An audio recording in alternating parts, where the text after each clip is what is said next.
Bonjour à tous, bienvenue sur la chaîne de l'éducation financière. Aujourd'hui, j'aimerais vous présenter le livre L'homme le plus riche de Babylone de George Clason. Et à travers ce livre, on va voir quels sont les 7 principes qui permettent de remplir une bourse vide.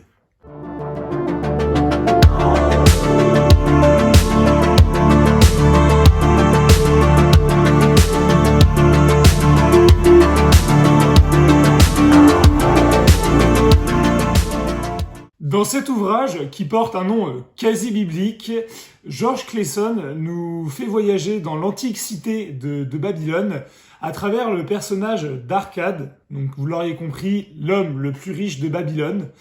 Et à travers en fait son histoire, vous allez voir quels sont les 7 moyens qui permettent de remplir une bourse vide, qui permettent de s'enrichir, qui permettent de sortir de l'endettement.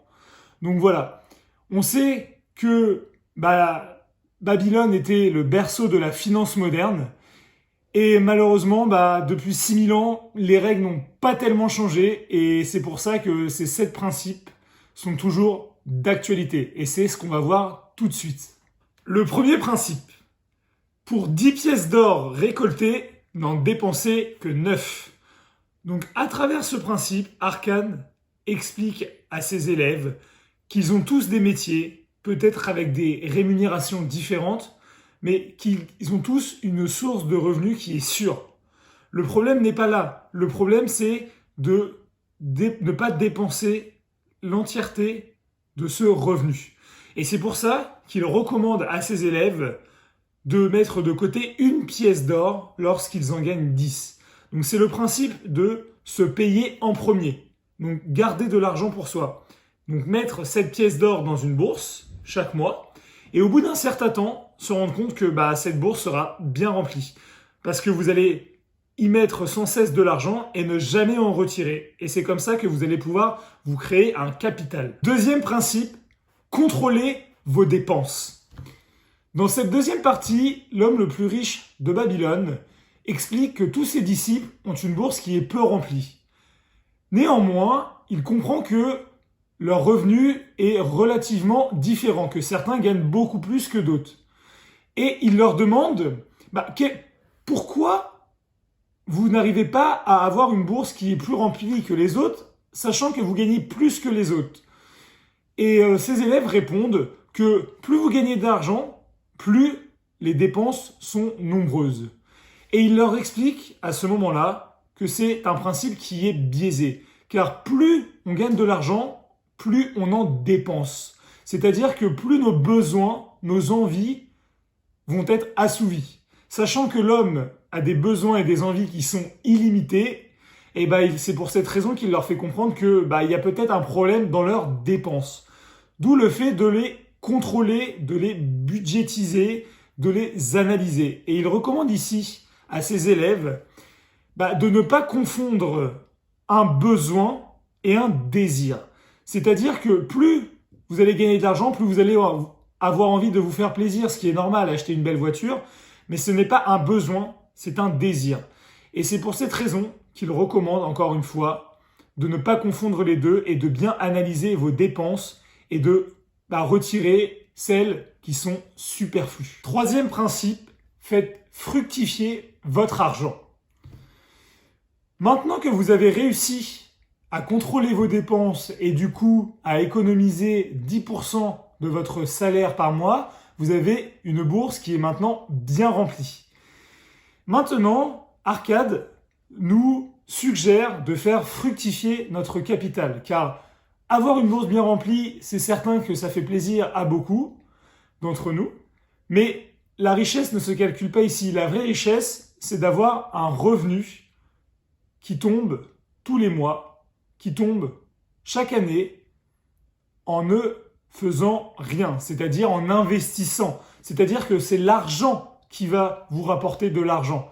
Et c'est pour ça qu'il faut mettre à votre service chaque pièce d'or que vous possédez.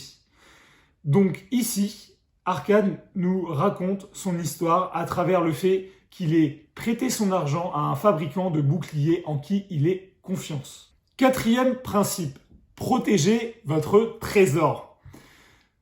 À travers ce principe, Arcade nous dit que, bien sûr, il faut faire fructifier votre argent en investissant, mais pas à n'importe quel prix.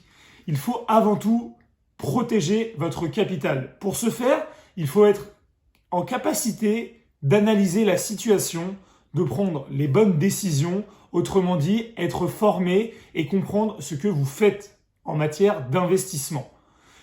C'est pour ça que lui recommande bien sûr d'investir, mais en toute sécurité. C'est-à-dire qu'il privilégiera toujours un investissement qui rapporte peut-être un peu moins, mais qui est plus sécurisé. 5e principe, faites de votre résidence principale un investissement rentable.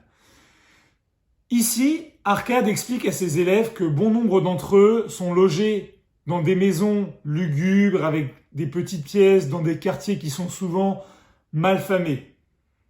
En contrepartie de cela, ils payent un loyer tous les mois de manière très correcte, de manière très fidèle, mais que pour eux, ce n'est pas quelque chose de rentable, c'est vraiment de l'argent qui est perdu.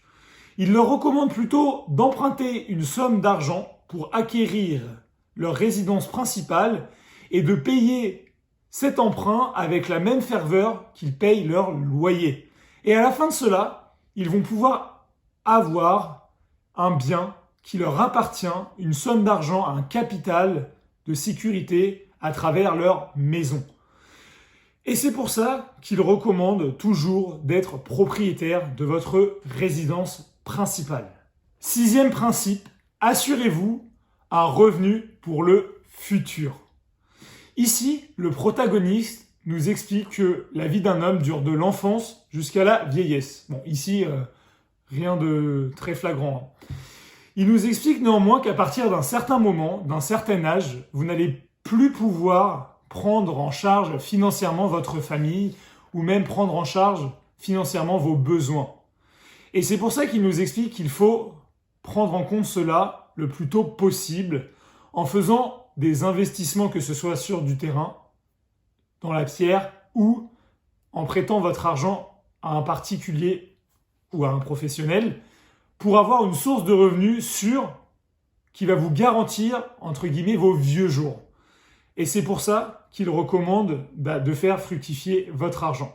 7e et dernier principe, augmentez votre capacité à acquérir des actifs de qualité. Ici, l'auteur nous explique que votre désir de richesse ne suffit pas pour vous enrichir. Il vous faut avant tout être au courant des dernières actualités, qu'il vous faut être cultivé sur les sujets, être au courant des derniers produits financiers qui sont sortis sur le marché, de maîtriser, entre guillemets, quel actif vous souhaitez acquérir. Pour ça, il nous dit également qu'il faut déterminer des objectifs atteignables et très précis, comme par exemple acquérir 14 pièces d'or. Et pour cela, il faudra être persévérant, mettre des objectifs de temps, donc acquérir ces 14 pièces d'or dans 1 an, voilà, à peu près. Et pour ce faire, il faudra tout connaître sur le sujet, se renseigner, se cultiver. Donc, en quelques mots, il vous faut en permanence cultiver vos connaissances et compétences concernant l'ensemble des actifs. Et c'est ça qui va vous permettre de vous enrichir. Je vous le recommande fortement. Voilà, vous trouverez un lien dans la description pour pouvoir l'acheter sur Amazon. Et voilà, moi je vous ai exposé aujourd'hui les 7 principes qu'il renferme, mais il renferme bien plus de secrets. Donc voilà, que j'ai pas voulu vous exposer dans cette vidéo pour pas vous gâcher la lecture de ce livre, tout simplement. Donc voilà, comme je l'ai expliqué et sûrement comme vous l'aurez compris, vous allez suivre dans ce livre l'histoire d'Arcade, l'homme le plus riche de Babylone, qui va apprendre à ses élèves comment devenir aussi riche que lui. Et franchement, c'est très passionnant, c'est très intéressant, les personnages sont attachants. Donc voilà, encore une fois, je vous recommande forcément sa lecture. Et voilà, donc je vous ai préparé aujourd'hui cette vidéo pour vous proposer les 7 principes qu'il renferme. Donc maintenant que vous les connaissez, vous pouvez les mettre en place et apprécier leurs bénéfices. Donc moi, Honnêtement, depuis que je les connais et que je les mets en place, que je les maîtrise, que c'est naturel pour moi, et ben j'en vois vraiment l'intérêt. Et je pense que ça sera aussi votre cas. Donc n'hésite pas à me dire dans les commentaires ce que tu en as pensé, si tu les connaissais déjà, si tu penses que tu vas les mettre en place. Voilà. Donc, ou même n'hésite pas à t'abonner à la chaîne, à lâcher un pouce bleu. Et en tout cas, bah, moi je te souhaite une bonne journée et à plus. Ciao, ciao!